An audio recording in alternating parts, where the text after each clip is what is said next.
Okay, now we are going to start a chapter mutual fund. नाम से समझ में आ रहा है इम्पोर्टेंट है ना? इम्पोर्टेंट है कि नहीं है? इम्पोर्टेंट तो है. क्या जानते हैं म्यूचुअल फंड के बारे में? हमारे आपको कुछ भी बताने से पहले आप हमें बताइए, आपने म्यूचुअल फंड के बारे में क्या सुना है? एक लाइन सुनी होगी क्या? टीवी पे सुनी होगी, है ना? वो लाइन भी सही से नहीं आती आपको. क्या बोलता है वो? Mutual fund are subject to market risk. आगे, please read the offer document carefully. मतलब नहीं समझ आता ना? ओके, म्यूचुअल फंड का मतलब समझ आता है क्या है? ओके, ये बताइए, शेयर मार्केट में इन्वेस्ट करना क्या होता है ये पता है? शेयर्स में पैसे लगाने का मतलब पता है? क्या मतलब होता है इसका? कि हम किसी कंपनी के शेयर खरीद रहे हैं, मतलब हमने उसमें पैसा लगाया है, ठीक है? अब जब वो कंपनी डिविडेंड बांटेगी तो वो डिविडेंड हमको मिल जाएगा. और अगर हम ट्रेडिंग करना चाहते हैं तो ट्रेडिंग कैसे होती है? हमने कम पे खरीद लिया और जब उसका प्राइस इंक्रीज होगा तो हमने बेच दिया, ठीक है? This is what is investing in share market. आप बहुत ध्यान से कॉन्सेंट्रेट करके सुनेंगे. हमने आपको हमेशा बताया है किसी भी चैप्टर की जो फर्स्ट क्लास होती है, स्पेशली अगर हम लोग कैपिटल मार्केट की बात करते हैं, that is very very important, ठीक है? बुक में फिलहाल देखने की कुछ भी जरूरत नहीं पड़ेगी, सिर्फ अंडरस्टैंड करना है. अगर आज हम आपसे कहते हैं कि आप शेयर मार्केट में पैसा लगाइए, तो आप लगाएंगे? है ही नहीं. एग्जैक्टली. पहली चीज ये आई कि है ही नहीं. है ही नहीं का क्या मतलब है? 10 रुपए है, 100 रुपए है, हाँ इतने तो रहते ही हैं हमारे पास. देखिए, आज जब हमने आपसे पूछा कि क्या आप शेयर मार्केट में इन्वेस्ट करना चाहते हैं, तो दो प्रॉब्लम्स आई आपके सामने.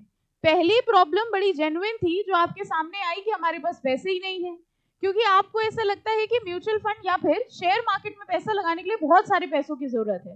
एब्सोल्युटली राइट, ठीक है? तो पहली प्रॉब्लम आपके सामने ये आई कि आपके पास फंड्स नहीं है. एक और प्रॉब्लम आएगी, क्या? नॉलेज नहीं है. आपको पता नहीं है कहाँ लगाना चाहिए, कहाँ नहीं लगाना चाहिए. फिलहाल अगर कंपनीज की बात करें तो आपको यही पता है, एक रिलायंस है, एक टाटा है ना? बड़ी बड़ी कंपनीज की बात करते हैं तो यही समझ में आता है. तो आपने कहा कि अगर आज हम पैसा लगाने की सोचें तो हमारे सामने दो प्रॉब्लम्स आएंगी. हम बहुत छोटे इन्वेस्टर हैं, हमारे सामने दो प्रॉब्लम ये आएगी कि पहली चीज हमारे पास फंड्स नहीं है, और दूसरी चीज हमारे पास वो एक्सपर्टीज नहीं है, नॉलेज नहीं है कि कहां पर पैसा लगाए और कहां पर ना लगाए. तो हमने आपके सामने एक ऑप्शन रखा.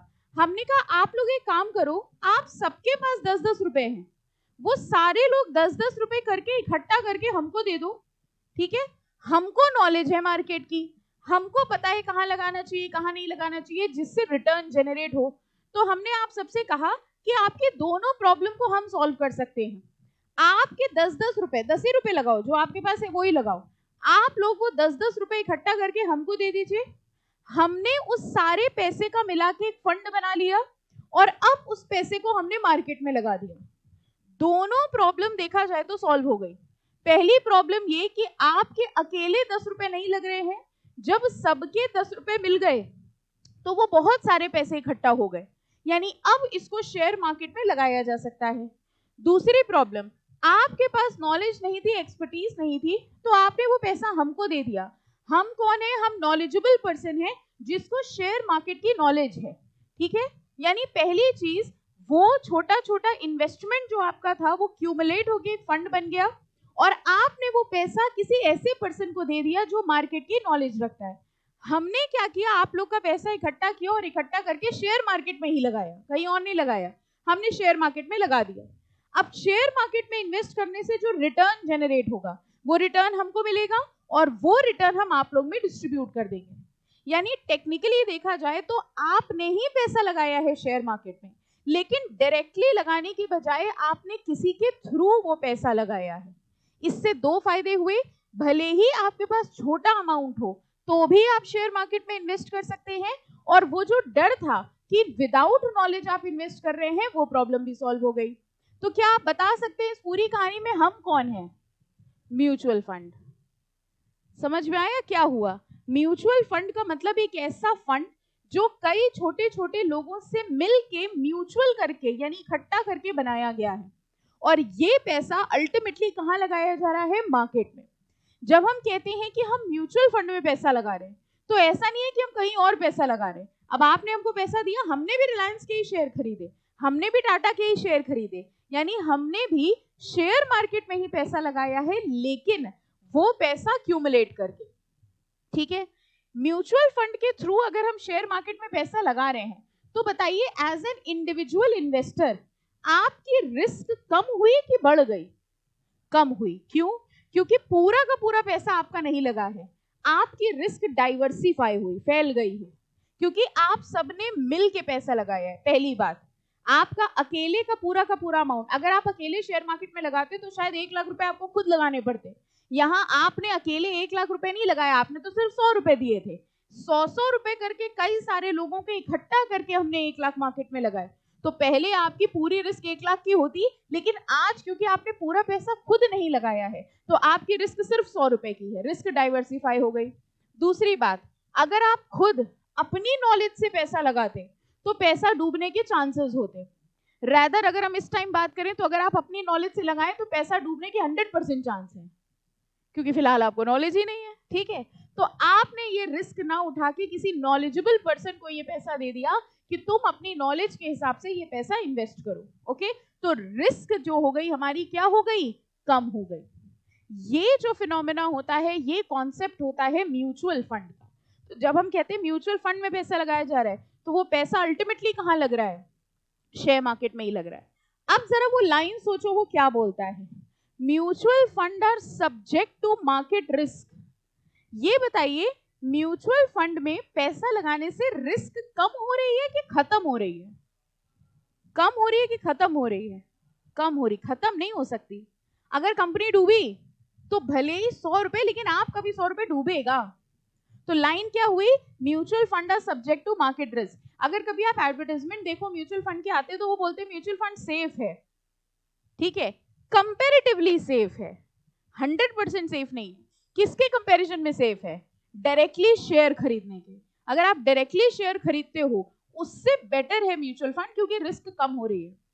लेकिन अगर हम लोग ये कहें कि म्यूचुअल फंड में पैसा लगाने से कभी आपका पैसा नहीं डूबेगा, ये गलत है। तो लोगों को क्या होता था? लोगों को पता ही नहीं होता था, लोगों को लगता था शेयर मार्केट में पैसे लगाएंगे तो डूब जाएगा, म्यूचुअल फंड में लगाओ तो सेफ रहेगा। तो सेबी ने कहा कि लोगों को ये बात अवेयर कराओ, लोगों को ये बात बताओ कि म्यूचुअल फंड में पैसा लगाने में भी रिस्क है। तो उन्होंने कहा कि ये लाइन आपको बोलनी पड़ेगी न्यूज में कि mutual fund are subject to market risk. अगर मार्केट डाउन जाएगा तो आपके म्यूचुअल फंड, आपने जो इन्वेस्ट किया है उसकी वैल्यू भी डाउन जाएगी।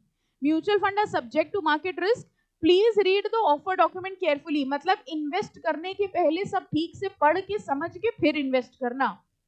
अब क्या हुआ, जब सेबी ने कंपनी से कहा कि जब भी म्यूचुअल फंड का आप कोई ऐड दिखाओगे तो ये लाइन बोलनी पड़ेगी, तो उन्होंने कहा अच्छा लाइन बोलनी पड़ेगी। तो वो जल्दी जल्दी बोल जाता था, याद है आपको? पहले वो फटाफट बोल जाता था कि हम लोग को समझ में भी नहीं आता था कि वो क्या बोल रहा है। तो सेबी ने कहा कि बोल तो रहे हो लेकिन समझ में किसी को नहीं आ रहा। फिर उन्होंने एक रिक्वायरमेंट रखी कि आपको कितनी स्पीड रखनी है, इतनी डांट लगानी पड़ती है सेबी को। सेबी ने, अभी आप पढ़ोगे, लिमिट रखी कि इतने सेकंड में इतने शब्द होने चाहिए। तब वो उसकी अकल ठिकाने आई और उसने धीमे धीमे बोला। अब आपको सुनने में आता है ना वो क्या बोलता है? Mutual fund are subject to market risk and please read the offer document carefully. Invest करने के पहले सब पढ़ के, समझ के, सोच के तब पैसा लगाना। बेसिक कॉन्सेप्ट क्लियर है म्यूचुअल फंड का? अब देखिए, इसी चीज को अगर हम एक फिगर के हिसाब से आपको बताएं, आपको कुछ नहीं करना है, परेशान ना होइए। ये छोटे छोटे इन्वेस्टर्स हैं, लग रहे हैं ना इन्वेस्टर जैसे? हाँ बोलो, जो हम बोला करें हाँ बोल दिया करो, है ना? ड्राइंग अच्छी है मेरी, ये इन्वेस्टर है। इन सारे इन्वेस्टर्स ने मिल के पैसा किसको दे दिया? म्यूचुअल फंड को।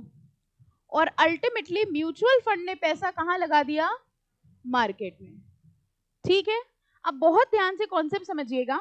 मान लीजिए रिलायंस का एक शेयर है 100 रुपए का। ठीक है, अगर आप डायरेक्टली रिलायंस पे पैसा लगा रहे होते तो आपने 100 रुपए दिया होता और आपको एक शेयर मिल जाता। जब आपको एक शेयर मिलता तो उस एक शेयर पे आपको डिविडेंड, वोटिंग राइट जो भी है वो मिल जाते। लेकिन म्यूचुअल फंड में आपने 100 रुपए तो लगाया नहीं, आपने कितना लगाया? 10 रुपए। यानी मान लो ये 10 लोग हैं, तो 10 लोग ने 10-10 रुपए लगाए, तब जाके रिलायंस का एक शेयर हमने 100 रुपए का खरीद लिया। समझ में आया? इसका मतलब ये जो इन्वेस्टर्स थे इन्होंने 100 रुपए नहीं दिए, इन्होंने कितने रुपए दिए हैं? 10 रुपए। नाउ म्यूचुअल फंड ने इनके 10-10 रुपए इकट्ठा करके 100 रुपए का एक शेयर खरीद लिया मार्केट से। वो शेयर देखा जाए टेक्निकली किसके पास आ गया? म्यूचुअल फंड के पास। हमको ये बताओ म्यूचुअल फंड वो शेयर इन लोगों में कैसे बांटे? कैसे बांटे का मतलब समझ रहे हो? शेयर तो एक ही मिला ना कंपनी का, अब वो एक शेयर को डिवाइड कैसे करे इतने लोगों में? क्योंकि डिविडेंड जो मिलेगा वो तो रिलायंस कंपनी शेयर पे देगी ना। रिलायंस कंपनी को थोड़ी ना मतलब है कि तुमने 10 रुपए लगाए थे, भाई वो तो हमारा एक आपसी म्यूचुअल कॉन्ट्रैक्ट था कि आप सबके पैसे मिला के हमने पैसा लगा दिया, अब रिलायंस कंपनी ने शेयर दिया तो एक शेयर मिला। प्रॉब्लम ये आई वो एक शेयर हम आप लोगों में कैसे डिस्ट्रीब्यूट करें। सबको ये समझ में आ रहा है कि ये प्रॉब्लम आ रही है? जॉइंट शेयर होल्डिंग बेटा इसलिए नहीं हो सकती क्योंकि यहाँ तुमने 10 का एग्जाम्पल लिया है, 10 थोड़ी होते हैं, लाखों होते हैं। ओके, तो प्रॉब्लम ये आने लग गई कि हम शेयर तो खरीद रहे हैं लेकिन वो शेयर डिस्ट्रीब्यूट नहीं किए जा सकते इन्वेस्टर्स में। तो इसका एक कॉन्सेप्ट ये हुआ, म्यूचुअल फंड ने कहा कि हम अपनी निकालते हैं यूनिट्स, ठीक है, और मेरी एक यूनिट जो है वो है 10 रुपए की। इसका मतलब जब आपने म्यूचुअल फंड में 10 रुपए लगाए तो म्यूचुअल फंड ने आपको क्या दे दिया? एक यूनिट दे दी। मान लीजिए किसी इन्वेस्टर ने 20 रुपए लगाए तो उसको 2 यूनिट मिल गई, किसी ने 30 रुपए लगाए उसको 3 यूनिट मिल गई, डिपेंडिंग अपॉन आप कितना इन्वेस्ट करना चाहते हो, ठीक है। तो म्यूचुअल फंड कंपनी ने क्या किया? आपसे ये पैसा इकट्ठा कर लिया और आपको क्या दे दिया? यूनिट दे दी, और उसने ये पैसा इकट्ठा करके शेयर मार्केट में लगा दिया, शेयर मार्केट से उसने शेयर ले लिया, जो रिटर्न आएगा अब वो रिटर्न यूनिट के हिसाब से डिस्ट्रीब्यूट कर देगा। जैसे मान लीजिए उसने कहा 2 रुपीज पर यूनिट का रिटर्न है, ठीक है। अब 2 रुपीज पर यूनिट मतलब जिसने 1 यूनिट ली थी उसको 2 रुपए रिटर्न मिलेगा, जिसने 2 यूनिट ली थी उसको 4 रुपए रिटर्न मिलेगा। मतलब ये हुआ कि आपने शेयर मार्केट में पैसा तो लगाया है लेकिन आपको कंपनी का शेयर नहीं मिला है, आपको क्या मिली है? म्यूचुअल फंड की यूनिट, ठीक है। ओके, तो उन्होंने कहा 10 रुपए की एक यूनिट है, ओके, 10 रुपए की एक यूनिट आज आप ले लीजिए। अब जैसे शेयर मार्केट में शेयर के प्राइस चेंज होते हैं, ठीक है, वैसे ही ये जो यूनिट होती है इसकी प्राइस भी चेंज होती है। मान लीजिए आज आपने एक यूनिट खरीदी 10 रुपए पे, कल इस यूनिट की वैल्यू हो गई 15 रुपए पे। आपने कहा आज इस यूनिट की वैल्यू 15 रुपए की हो गई है तो हमने ये यूनिट सेल कर दी। जब आप ये यूनिट सेल कर देंगे तो आपको कितने रुपए का फायदा हो जाएगा? 5 रुपीज का। वैसे ही जैसे शेयर होता है, अगर आपने 100 रुपए का शेयर खरीदा होता, कल शेयर की वैल्यू बढ़ जाती, आप शेयर बेच देते। जैसे शेयर की खरीद बेच की जाती है, बिल्कुल वैसे ही ये यूनिट्स इशू किए जाते हैं, रिडीम किए जाते हैं, सेल किए जाते हैं। तो इसका मतलब आपने अगेन इनडायरेक्टली पैसा लगाया है शेयर मार्केट में, ठीक है।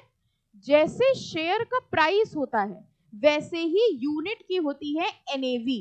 एनएवी का मतलब होता है net asset value. Net asset value का मतलब समझो asset minus liability, that is net asset, ठीक है। तो हर यूनिट की एक वैल्यू निकाली जाती है, ओके, और उस वैल्यू के हिसाब से आपको रिटर्न पे किया जाता है, ओके। शेयर क्यों नहीं मिल सकता था? सबको ये समझ में आ गया? क्योंकि लोग कई सारे थे, इन्वेस्टमेंट एक थी। तो म्यूचुअल फंड कंपनी ने कहा कि हमें इन्वेस्टर को कुछ ना कुछ तो देना पड़ेगा, तो हम उनको क्या देंगे? हम उनको खुद यूनिट्स इशू करके दे देंगे। तो आप जितने रुपए का इन्वेस्टमेंट करोगे उतने रुपए की आपको यूनिट मिल जाएगी। जैसे शेयर का प्राइस होता है वैसे ही यूनिट की क्या कैलकुलेट होती है? एनएवी। पूरा हम लोग चैप्टर में देखेंगे एनएवी कैसे कैलकुलेट होती है, क्या होती है, ओके। अब आप अपनी एनएवी के हिसाब से डिसाइड कर सकते हो। आपने 10 रुपए पे खरीदा था, आज उसकी एनएवी 20 रुपए हो गई है, आप चाहे तो अपनी यूनिट सेल कर दीजिए और 10 रुपए का प्रॉफिट आप कमा लीजिए, ठीक है। तो इनडायरेक्टली आपका पैसा शेयर मार्केट में लगा है लेकिन रिस्क जो है वो कम हो गई है। हमारा पैसा हमारा रिस्क जो है डाइवर्सिफाई हो गया, क्योंकि 100 रुपए लगाने की बजाय हमने सिर्फ और सिर्फ कितने रुपए लगाए हैं? 10 रुपए। प्लस मेरा पैसा म्यूचुअल फंड के थ्रू होके जा रहा है, और म्यूचुअल फंड उन लोगों ने बनाया है जो मार्केट की एक्सपर्टाइज लिए बैठे हुए हैं, ठीक है। ये म्यूचुअल फंड में अब आप खुद सोचिए, ज्यादा से ज्यादा म्यूचुअल फंड ऐसे समझ लो एक एसोसिएशन, एक कंपनी है, ठीक है, ज्यादा से ज्यादा लोग कौन से म्यूचुअल फंड में पैसा लगाना चाहेंगे? जो म्यूचुअल फंड सबसे ज्यादा रिटर्न देगा। ठीक है, मान लीजिए एक रिलायंस म्यूचुअल फंड है, एक टाटा का म्यूचुअल फंड है। रिलायंस का म्यूचुअल फंड भी रिटर्न दे रहा है, टाटा का म्यूचुअल फंड भी रिटर्न दे रहा है, लेकिन टाटा का म्यूचुअल फंड ज्यादा का रिटर्न दे रहा है। अब हम आपसे कहेंगे आप किसके म्यूचुअल फंड में पैसा लगाओगे? आप कहोगे टाटा के में। किसका म्यूचुअल फंड ज्यादा रिटर्न देगा ये किस बात पे डिपेंड करेगा? ये इस बात पे डिपेंड करेगा कि उस म्यूचुअल फंड ने मार्केट में कहां पैसा लगाया है। अब मान लो रिलायंस म्यूचुअल फंड के जो लोग थे, उन्होंने जहां पैसा लगाया वो पैसा डूब गया। शेयर मार्केट तो सिर्फ सेंस से चलती है, हमको लगा प्राइस बढ़ेगा, नहीं बढ़ा, डूब गया। हमको लगा प्राइस गिरेगा, नहीं गिरा। ठीक है, तो रिलायंस म्यूचुअल फंड ने जिन लोगों को अपॉइंट किया कि भैया तुम एक्सपर्ट हो, तुम डिसीजन लेना कि कहां लगाना है कहां नहीं लगाना है, मान लो उनका डिसीजन गलत हो गया, इसका मतलब रिलायंस का म्यूचुअल फंड अब अपने इन्वेस्टर्स को रिटर्न नहीं दे पाएगा। On the other hand Tata के म्यूचुअल फंड ने ऐसे एक्सपर्टाइज बिठाए थे, ऐसे लोग बिठाए थे जिनको मार्केट की अच्छी नॉलेज थी, उन्होंने जहां पैसा लगाया उससे रिटर्न जनरेट हुआ। अगर रिटर्न जनरेट हुआ तो वो रिटर्न किसको जाएगा? इन्वेस्टर्स को। इस तरह से म्यूचुअल फंड्स के बीच में कंपटीशन होता है। अब किस बेसिस पे कंपटीशन होगा? ये कोशिश करेंगे कि ज्यादा से ज्यादा मार्केट के जानकार लोग हमारी म्यूचुअल फंड में हो। Are you understanding? This is how the system works. तो जितना ज्यादा रिटर्न मेरे म्यूचुअल फंड का अच्छा होगा, उतने ज्यादा लोग मेरे म्यूचुअल फंड में पैसा इन्वेस्ट करेंगे। ओके, अगेन जैसे किसी शेयर का प्राइस होता है, वैसे ही म्यूचुअल फंड की क्या होती है? यूनिट, मतलब यूनिट की एनएवी। ओके, जैसे शेयर होता है वैसे यूनिट होती है, जैसे शेयर का मार्केट प्राइस होता है वैसे ही यूनिट की एनएवी होती है। एनएवी का मतलब नेट एसेट वैल्यू। जो इन्वेस्टर म्यूचुअल फंड में पैसा लगा रहा है उसको अल्टीमेटली शेयर के प्राइस से अब मतलब नहीं रहा। क्यों मतलब नहीं रहा? क्योंकि डायरेक्टली तो उसने लगाया ही नहीं है, उसको अल्टीमेटली मतलब किससे है? एनएवी के प्राइसेस से, कि एनएवी बढ़ रही है कि घट रही है। तो जैसे आपने देखा होगा बहुत सारे लोग ऐसे हैं जो सीएनबीसी में या टीवी में आपने देखा होगा प्राइसेस देखते रहते हैं कि शेयर का प्राइस बढ़ रहा है। अब तो सब फोन पे आ गया है, न्यूज़पेपर पे भी प्राइसेस निकलते हैं, टीवी में आपने कभी अगर न्यूज चैनल देखे हो तो उसमें नीचे शेयर के प्राइसेस आते रहते हैं। ठीक है, एक रेड एरो बना होता है, ग्रीन एरो बना होता है। कभी सीएनबीसी या ऐसे चैनल्स देखें, उसमें नीचे पूरा price, NDTV, profit and all, उसमें नीचे सारे प्राइसेस आते हैं। अगर आपने म्यूचुअल फंड में पैसा लगाया है तो आप क्या शेयर का प्राइस देख रहे होगे? नहीं, आप क्या देख रहे होगे? एनएवी। तो जैसे कंपनी अपने शेयर के प्राइसेस रिलीज करती है, वैसे ही म्यूचुअल फंड्स क्या रिलीज करती होंगी? एनएवी। ठीक है, और एनएवी देख के आप डिसाइड करते होगे कि कौन से म्यूचुअल फंड में पैसा लगाना है, किसमें नहीं लगाना है। यहां तक की कहानी समझ में आई? Any confusion? हाँ बेटा, कंपनी के रिस्पेक्ट में? अच्छा, डिपॉजिटरी के सेंस में ले रहे हो? नहीं नहीं नहीं, वो तो अभी आगे कहानी बहुत है। अभी ये म्यूचुअल फंड के अंदर पूरा गांव बसा हुआ है, अभी तो हमने सिर्फ एक शब्द बताया म्यूचुअल फंड। ठीक है, यहां तक की बात समझ में आ गई, how we are actually investing. अब जरा समझते हैं इस म्यूचुअल फंड के आगे की कहानी। इस म्यूचुअल फंड में कई सारे लोग हैं। सबसे पहले होता है स्पॉन्सर। स्पॉन्सर एक्चुअली वो होता है जिसने ये म्यूचुअल फंड बनाया है। ठीक है, बहुत ध्यान से समझना, एक एक करके सारी चीजें। कुछ लिखने की जरूरत नहीं, बुक वालों ने लिख के दिया है, बुक वालों ने मोटी सी बुक छापी है आपके लिए। ठीक है, आप सिर्फ समझिए। स्पॉन्सर होता है, स्पॉन्सर का मतलब क्या हुआ? जिसका एक्चुअली में म्यूचुअल फंड में पैसा लगा है, जिसने वो म्यूचुअल फंड बनाया है, जिसने वो म्यूचुअल फंड शुरू किया है। तो अगर हम एग्जाम्पल के तौर पे आपसे पूछे रिलायंस म्यूचुअल फंड का बताओ स्पॉन्सर कौन होगा? रिलायंस कंपनी, अंबानी नहीं, सेपरेट लीगल एंटिटी। अंबानी को कहां ले आते हो? When we talk about Reliance, we are not talking about Ambani. Ambani may come and go, but Reliance will keep on going. यही तो बड़ा है। तो अगर हम आपसे कह रहे हैं रिलायंस म्यूचुअल फंड, तो रिलायंस म्यूचुअल फंड का मतलब रिलायंस कंपनी जो है वो होगी इसकी स्पॉन्सर। अगर हम आपसे कहते हैं टाटा म्यूचुअल फंड, तो टाटा कंपनी हो गई इसकी स्पॉन्सर। ठीक है, यानी जितनी कंपनीज है ना, उन्होंने अपना एक म्यूचुअल फंड, जैसे आईडीबीआई बैंक है, आपको पता होगा, आईडीबीआई ने कहा हम अपना एक म्यूचुअल फंड स्टार्ट करेंगे, तो आईडीबीआई ने अपना एक म्यूचुअल फंड स्टार्ट किया, आईडीबीआई म्यूचुअल फंड। अब बताओ आईडीबीआई म्यूचुअल फंड का स्पॉन्सर कंपनी कौन सी है? आईडीबीआई। ठीक है, लॉजिकली समझ में आया कि जिसने ये म्यूचुअल फंड बनाया है वो होता है स्पॉन्सर। ठीक है, इसके बाद इसको कई और लोग अपॉइंट करने होते हैं। ठीक है। स्पॉन्सर के बाद एक होता है एसेट मैनेजमेंट कंपनी, एएमसी कहते हैं हम लोग, एसेट मैनेजमेंट कंपनी। ये कंपनी एक्चुअली डिसाइड करती है कि शेयर मार्केट में कहां इन्वेस्ट करना है कहां नहीं करना है। हमने तो आपसे कह दिया म्यूचुअल फंड इन्वेस्ट करता है, अब म्यूचुअल फंड कोई इंसान थोड़ी है। आई यू अंडरस्टैंडिंग? अगर ऊपर वाले डायग्राम में देखो तो हमने आपसे कहा इन्वेस्टर्स ने अपना पैसा म्यूचुअल फंड को दे दिया, म्यूचुअल फंड ने मार्केट में लगा दिया। Mutual fund means a fund, it is not a person. Fund मतलब क्या हुआ? पैसा इकट्ठा है बस। तो म्यूचुअल फंड के अंदर कौन कौन लोग हैं वो अब हम आपको बता रहे हैं। सबसे पहले कौन था? अपना स्पॉन्सर, जो कि एक्चुअली कौन था? ओनर, जिसका पैसा लगा है, ठीक है। फिर स्पॉन्सर ने अपॉइंट करी एक एएमसी। एएमसी कौन हो गई? Asset management company. नाम से समझो एसेट मैनेजमेंट, ये जितना भी पैसा है उसको मैनेज कर रही है। कहां लगाएं, किस कंपनी में लगाएं, ठीक है, कितना लगाएं, कब विड्रॉ करें, कब शेयर खरीदें, कब बेचें।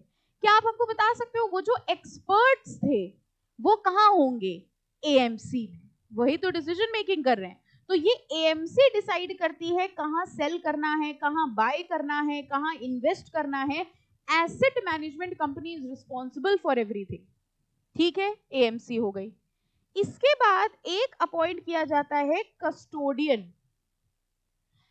जरा अपनी प्रायर नॉलेज से बताइए कस्टोडियन कौन होता है? जिसकी कस्टडी में कुछ सामान होता है। क्या आप बता सकते हो म्यूचुअल फंड की कस्टडी में क्या है? म्यूचुअल फंड के पास क्या है?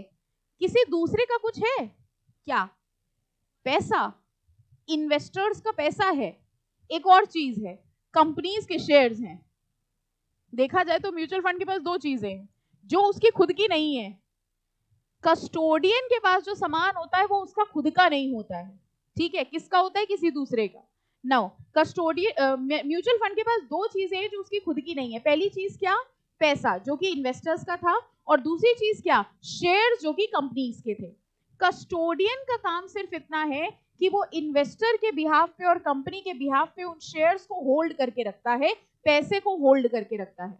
यानी कि ये जो पूरा पैसा है ये किसकी कस्टडी में होता है? कस्टोडियन की कस्टडी में, ठीक है, फाइन। इसके अलावा एक होता है रजिस्ट्रार। ये जो रजिस्ट्रार या रजिस्ट्री वर्क करने के लिए, क्लेरिकल काम करने के लिए, जैसे किसी इन्वेस्टर ने कहा मैं म्यूचुअल फंड खरीदना है, अब उसका एप्लीकेशन फॉर्म भरना है, ठीक है, कंपनी से शेयर लेना है, उसका जितना क्लेरिकल वर्क है, क्लेरिकल वर्क समझ गए, फॉर्म भरना है, शेयर लेना है, वो सारा काम एक्चुअली कौन देखता है? ये रजिस्ट्रार। ये रजिस्ट्रार कंपनी का होता है, ठीक है। और एक होता है इसमें ट्रस्ट, यानी कि ट्रस्टी। एक बात बताइए, म्यूचुअल फंड के पास जितना भी पैसा है ये क्या उसका खुद का है?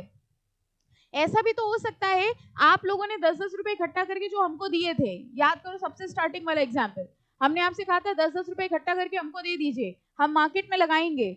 हमने आपके 10-10 रुपए इकट्ठा करे, हम पैसा लेके भाग गए। ऐसा नहीं हो सकता? लगता मेरी शक्ल से हम ऐसा करेंगे? बोलो हाँ या ना। अब क्या बोले, है ना। तो ऐसा भी तो हो सकता है कि हमने आपका पैसा लिया और हम पैसा लेके भाग गए। ऐसा भी तो हो सकता है कि हमने आप लोग का पैसा लिया और पैसा लेके अपनी किसी कंपनी में लगा दिया। ये भी तो हो सकता है। कंपनी, हमने कहा था हम कंपनी में लगाएंगे, बहुत अच्छी कंपनी, बहुत अच्छी रिटर्न देती है, वो कंपनी किसकी थी? मेरी ही थी। जैसे ही हमने आपका पैसा लगाया डूब गई कंपनी, हमारे साथ साथ कौन डूब गए? ठीक है, फाइन। तो ये जो पैसा लेके मार्केट में लगाने का काम है, ये बड़ा भरोसे का काम है। इसलिए इस म्यूचुअल फंड का एक बनाया जाता है ट्रस्ट, जिसमें होता है ट्रस्टी।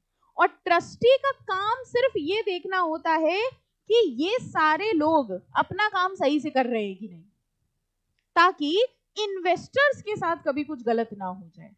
तो म्यूचुअल फंड जो एक वर्ड था उसके अंदर इतने सारे लोग बसे हुए हैं, ठीक है। This is the full picture of mutual fund. सबसे पहले था स्पॉन्सर। बताइए स्पॉन्सर क्या कर रहा था?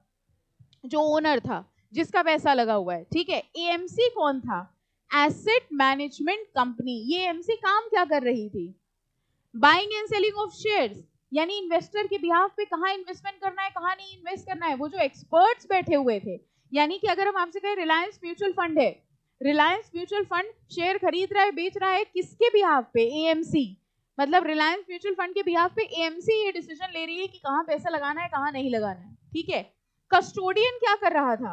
देखो सबके अपने अपने काम है। कस्टोडियन क्या कह रहा था, कस्टोडियन को इससे मतलब नहीं कहाँ लगाए कहाँ नहीं लगाए, जहां भी लगाओ शेयर लेके आ रहे हो या पैसा लेके आ रहे हो वो हम अपनी कस्टडी में रखेंगे, ठीक है, दैट वाज कस्टोडियन। रजिस्ट्रार का काम पेपर वर्क रिलेटेड, ठीक है, कोई भी इन्वेस्टमेंट कर रहा है या किसी ने पैसा लगाया है, कौन सा फॉर्म भरना है, कैसे होना है, ये सारा काम कौन करता है, registrar and transfer agent. And lastly सब पे नजर रखने के लिए किसको बिठा दिया गया, ट्रस्टी। और इन सब के ऊपर भी कौन नजर रख रहा है, बताओ, सबसे बड़ी बड़ी आंखें खोल के कौन नजर रख रहा है, सेबी। सेबी का ही तो रचा हुआ खेल है पूरा ये पूरी कहानी किसने रची है, सेबी ने। मतलब जरा ये समझो, आपके 10 रुपए के चक्कर में सेबी ने कितने लोग अपॉइंट करके रखे हुए हैं कि आपका पैसा ना डूब जाए, 10 रुपए ना डूब जाए। इसीलिए तो सब लोग कहते हैं म्यूचुअल फंड कंपैरेटिवली सेफ है। अब समझ में आया क्यों सेफ है, इतने लोग जो लगे हुए हैं देखने के लिए। इन्वेस्ट कोई और कर रहा है, सिक्योरिटी किसी और के पास रखी हुई है, ट्रस्टी तो यही देखने के लिए बैठा है कि सेबी के रूल्स रेगुलेशंस कंप्लाई हो जाएं।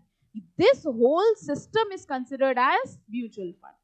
तो अब अगर आप चाहते हैं कि हम म्यूचुअल फंड में इन्वेस्ट करना चाहते हैं, देखिए म्यूचुअल फंड में इन्वेस्ट करने का तरीका क्या हुआ, एक तो चीज होती है हम शेयर मार्केट में इन्वेस्ट कर रहे हैं। शेयर मार्केट में डायरेक्टली इन्वेस्ट करने के लिए भी आप बहुत छोटे हैं, ना आपको नॉलेज है ना आपके पास फंड्स है, बट म्यूचुअल फंड में आप इन्वेस्टमेंट कर सकते हैं। म्यूचुअल फंड में भी इन्वेस्ट करने के दो तरीके होते हैं, एक होता है लमसम अमाउंट लगा देना, ठीक है, और एक होता है जिसको हम लोग कहते हैं एसआईपी, अगर किसी ने सुना हो, एड वेड भी आता है इसका। What is SIP, systematic investment plan. मतलब सिस्टमैटिक इन्वेस्टमेंट प्लान मतलब हम इकट्ठा पैसा नहीं देंगे, हम थोड़ा थोड़ा पैसा देंगे। It can be even 500 per month. इतनी तो पॉकेट मनी, इतने तो पिज्जा खा जाते होंगे। तो even if you start investing 500 रुपए पर मंथ पे भी आप म्यूचुअल फंड पे पैसा लगा सकते हैं। और अगर आपने म्यूचुअल फंड में पैसा लगाया, इसका मतलब आपने शेयर मार्केट में पैसा लगाना शुरू कर दिया, डायरेक्टली और इनडायरेक्टली पैसा तो शेयर मार्केट में ही लगा है, ठीक है। तो वो कहते हैं कि आप इकट्ठा हमको पैसे ना दो, आपने 500 रुपए से एक एसआईपी खुलवा ली। करना बस इतना है, महीने में एक बार 500 रुपए देने हैं, obviously if you can afford. हाँ नहीं और क्या, 10 रुपए का स्टैम्प पेपर कौन सा ले आए, उस हिसाब से बोला हमने, है ना। एक होमवर्क दिया था ना हमने 10 रुपए का स्टैम्प पेपर वाला, तो वो हमें लगा महंगा पड़ गया आपको, उस हिसाब से हमने कहा 500 कहाँ। तो अगर आप लिटरली सीखना चाहते हो, आई ऑलवेज से साथ में प्रैक्टिकल करते रहिए। तो दो चीजें बता रहे हैं, पहली चीज, या तो अगर है आपको पॉकेट मनी मिलती, मान लो 1000 2000 15000 जो भी मिलती है पॉकेट मनी, किसी को ऐसा है कुछ सिस्टम, पहले ऐसे पॉकेट मनी मिला करती थी, किसी को नहीं मिलती, अच्छा आप पूरी पॉकेट ही ले आते हैं पापा की, है ना। अगर पॉकेट मनी का क्या, उनकी पॉकेट ही हमारी है ना। एनीवेज अगर आप ऐसा सेव कर लेते हैं या कुछ भी, तो आप एक एसआईपी खुलवा सकते हैं, ठीक है, कि हम नहीं खोलते, हमारी तरफ ऐसे मत देखो कि इनका कमीशन जुड़ा हुआ है, हम बता रहे हैं सिर्फ जो भी म्यूचुअल फंड की कंपनीज हैं उनको कांटेक्ट करिए, ब्रोकर्स होते हैं सीधे उनको कांटेक्ट करिए। बहुत जगह आप देखते हैं म्यूचुअल फंड हमारे यहाँ खुलवा लीजिए, किसी को पकड़ लो फिर वो आपको पकड़ लेगा जिंदगी भर के लिए।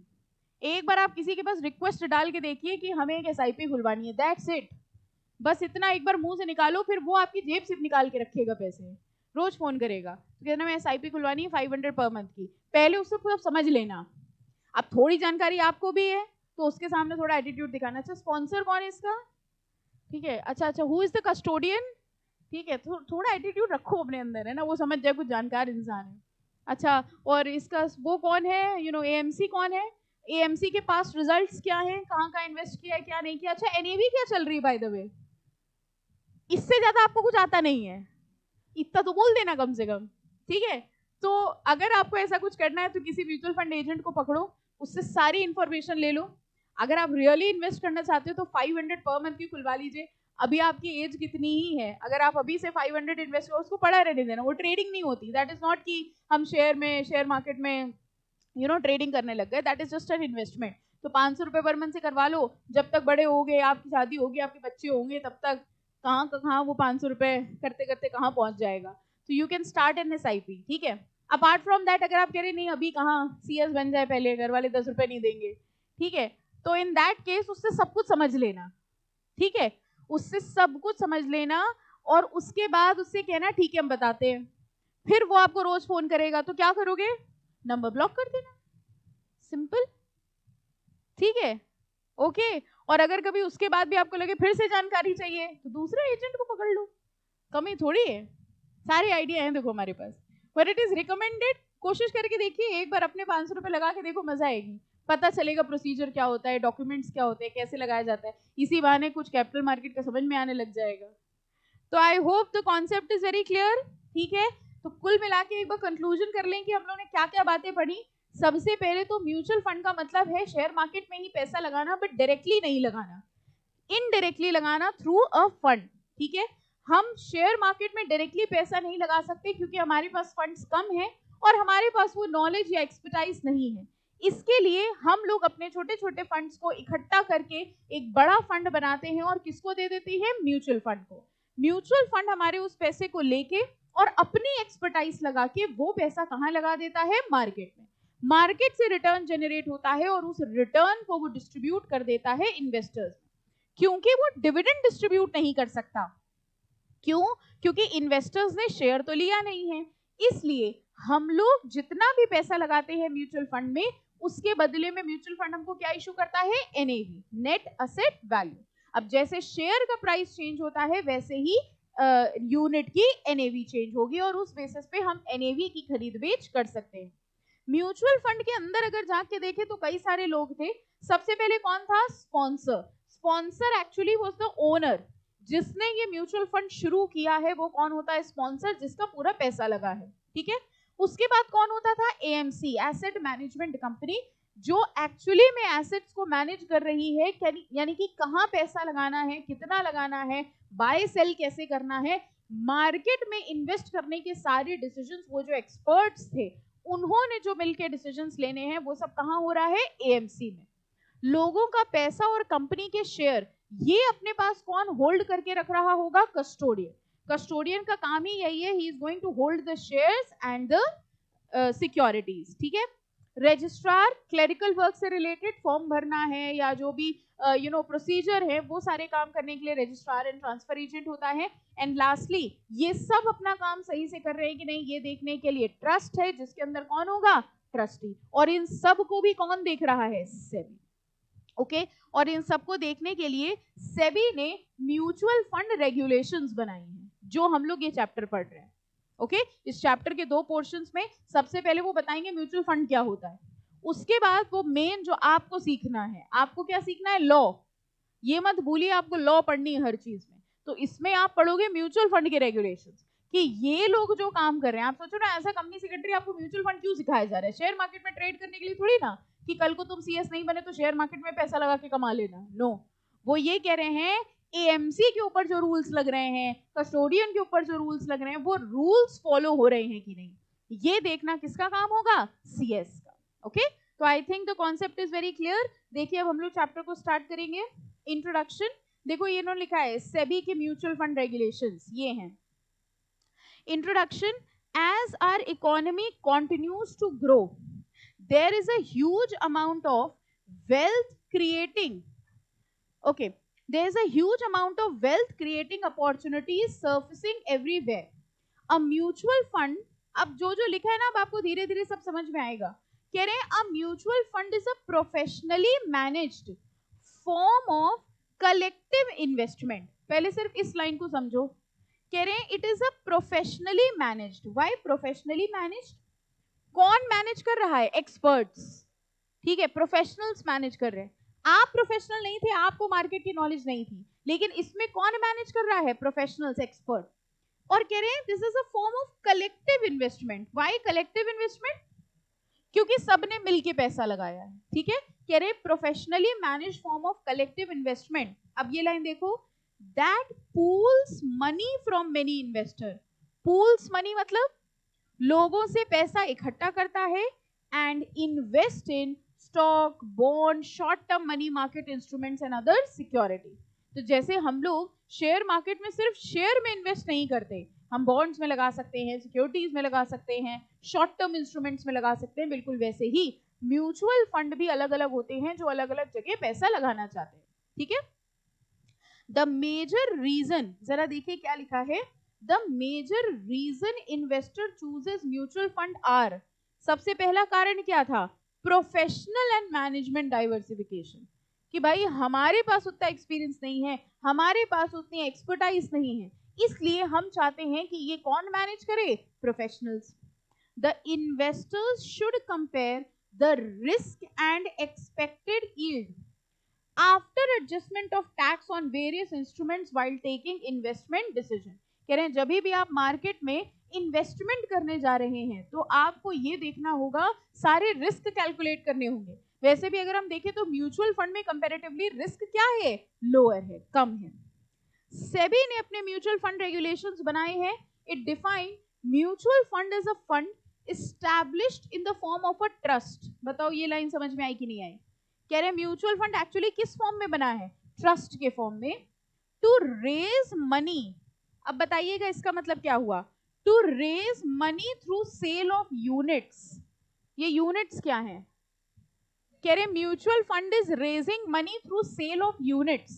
मतलब हम लोग जो म्यूचुअल फंड में पैसा लगा रहे थे, ठीक है, उसके बदले में म्यूचुअल फंड क्या दे रहा था? यूनिट्स. सारी लाइन समझ में आ रही है? ओके. कह रहे हैं it raises money through the sale of units to the public or a section of public under one or more scheme for investing in security, money market, gold related instrument, real estate etc. कई हम लोग किसी भी जगह पैसा लगा सकते हैं. मान लीजिए आपने कहा हमें गोल्ड लेना है.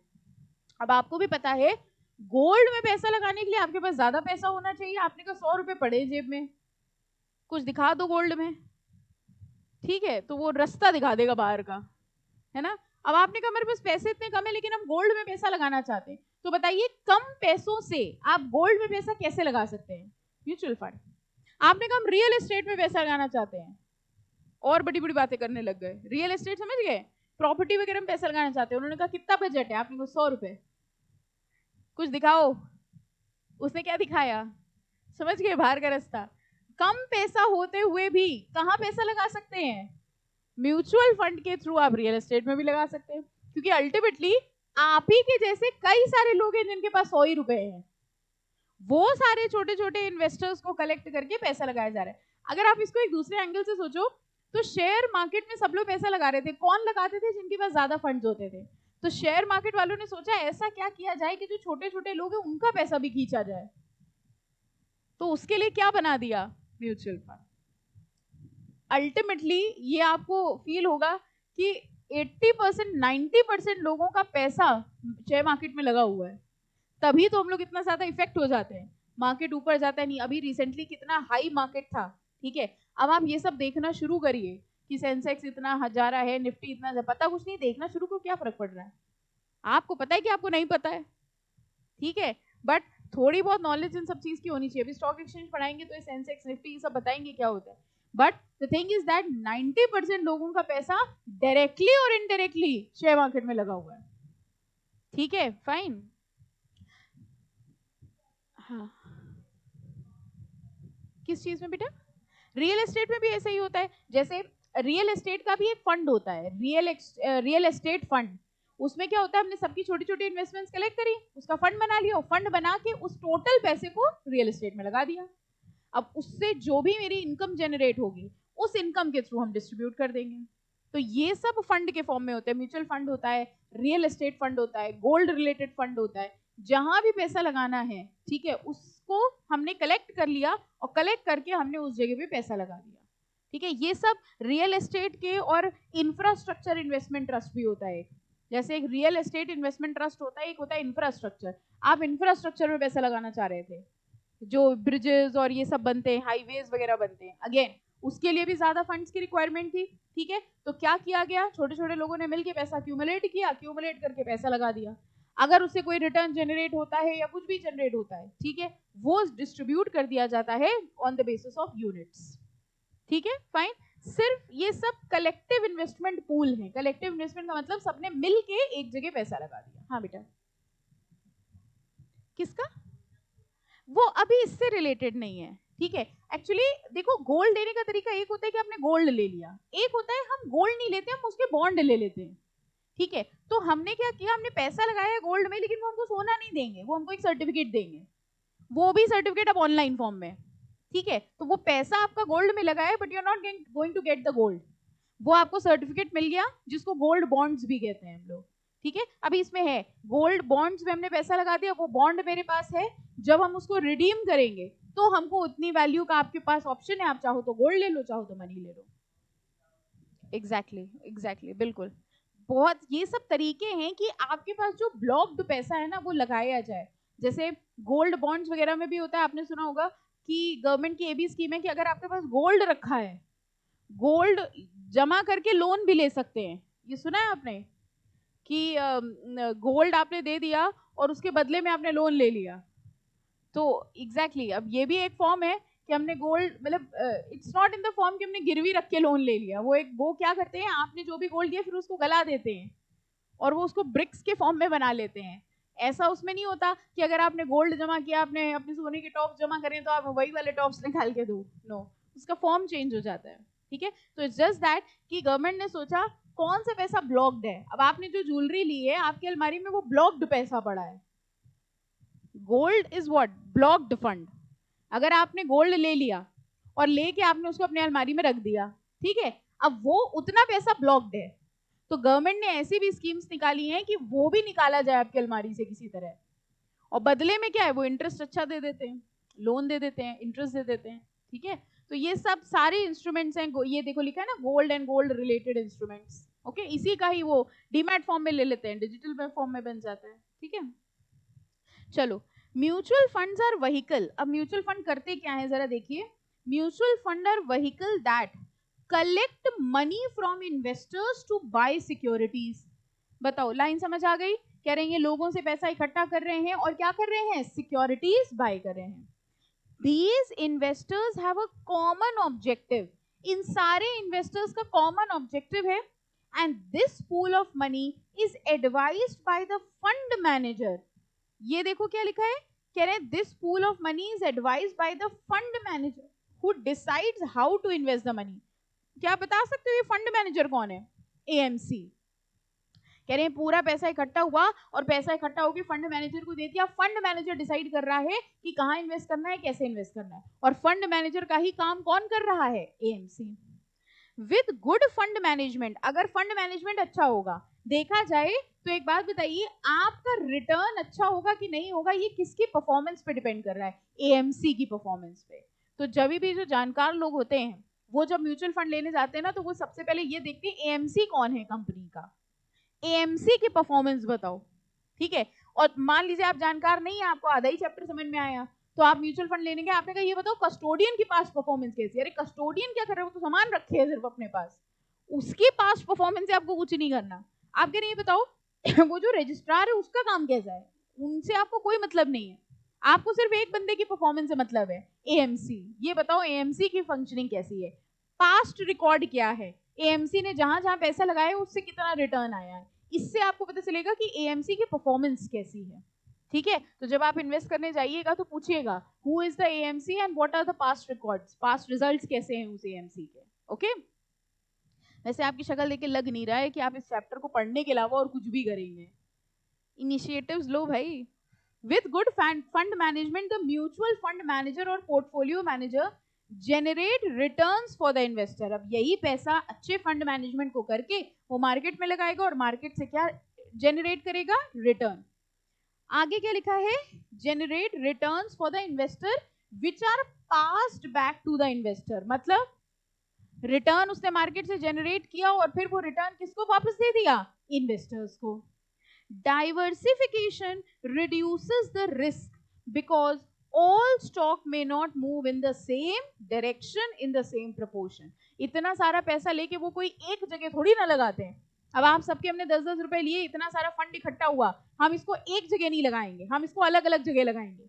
अलग अलग जगह लगाने का फायदा क्या होता है, मान लीजिए आज आपके पास पैसे हैं भी और आप शेयर मार्केट में लगाना चाहते हैं, तो मान लो 10 लाख रुपए आपके पास है, हमने दे दिया आज आपको, अभी हमने आपको 10 लाख रुपए दिया और हमने आपसे कहा जाओ मार्केट में इन्वेस्ट करो, तो आप कैसे करेंगे, किसी एक कंपनी में लगाएंगे या अलग अलग कंपनी में थोड़ा थोड़ा लगाएंगे?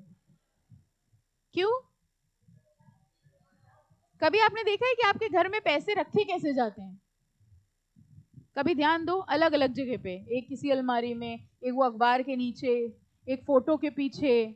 मम्मी से पूछिएगा वो बेटर मैनेजमेंट, उनसे बेटर फंड मैनेजर कोई है ही नहीं दुनिया में, वो कहाँ कहाँ छुपा के रखती हैं, कई बार खुद भी भूल जाती हैं, अरे हाँ यहाँ निकला। वो प्रॉब्लम आई थी ना जब वो नोटबंदी हुई थी, कि कुछ कुछ 500 के नोट तो अब निकल रहे हैं, है ना, कि अरे ये 1000 वाला नोट तो अब निकला, ये तो इस शर्ट के अंदर ही रह गया था।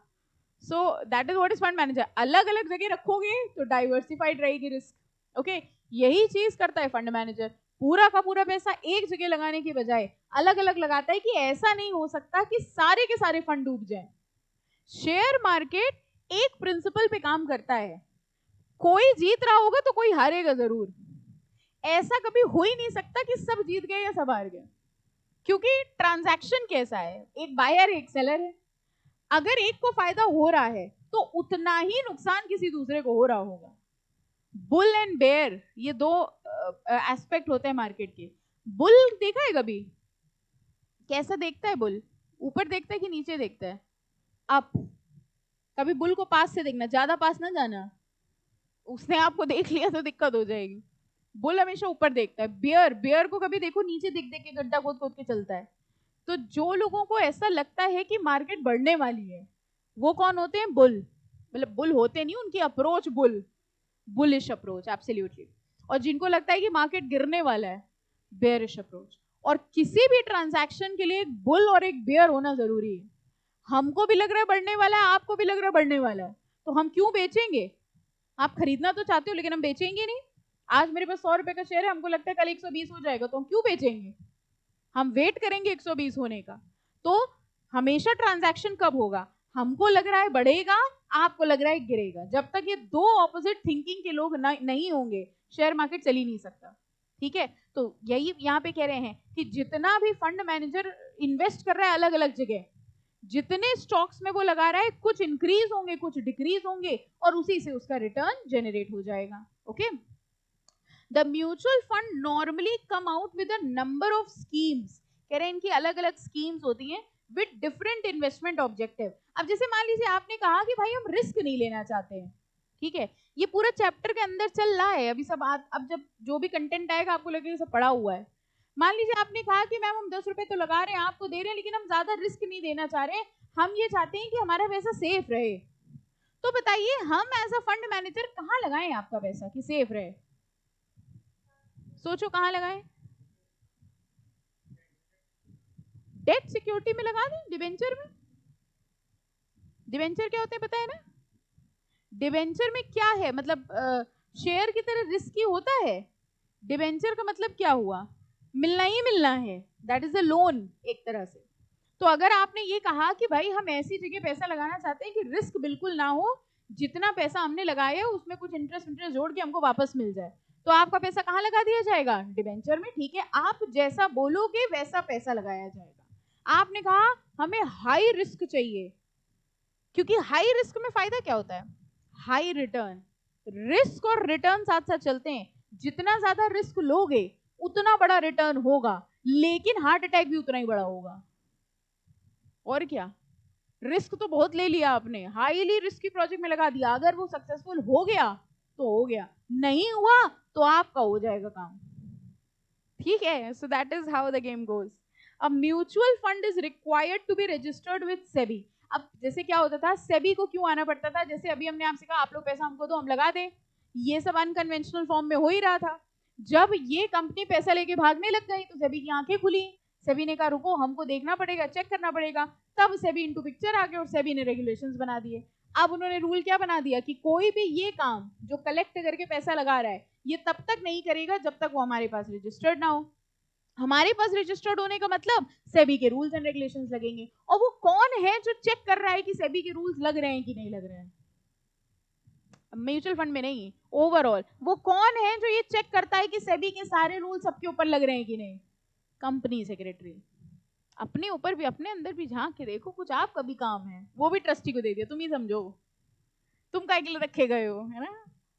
ओवरऑल आपका काम यही है, ठीक है, कि कहीं पर भी कुछ गलत ना हो रहा हो। चलो देखो ये चार्ट बना हुआ है, इसमें क्या लिखा है, कह रहे हैं इन्वेस्टर्स पूल देयर मनी, किसको दे दिया इन्होंने, फंड मैनेजर को। फंड मैनेजर क्या करेगा, सिक्योरिटीज में लगाएगा, रिटर्न जनरेट करेगा और रिटर्न वापस किसको दे देगा, इन्वेस्टर को। Any doubt. अब जरा मार्क करिए अपने होमवर्क, होमवर्क का मतलब क्या हुआ? कहाँ करेंगे? करेंगे? गॉड प्रॉमिस करो। नहीं, किसी के मुंह से नहीं निकला। चालाकी देखो जरा, ऐसे इतने चालाक है। हमने बोला गॉड प्रॉमिस, देख लो हूँ क्या होता है? मुंह से बोलो गॉड प्रॉमिस ऐसे करके, अभी भी नहीं निकला। बाप रे, इतना कॉन्फिडेंस है आपको अपने ऊपर कि कुछ भी कर लो, पढ़ेंगे तो है नहीं।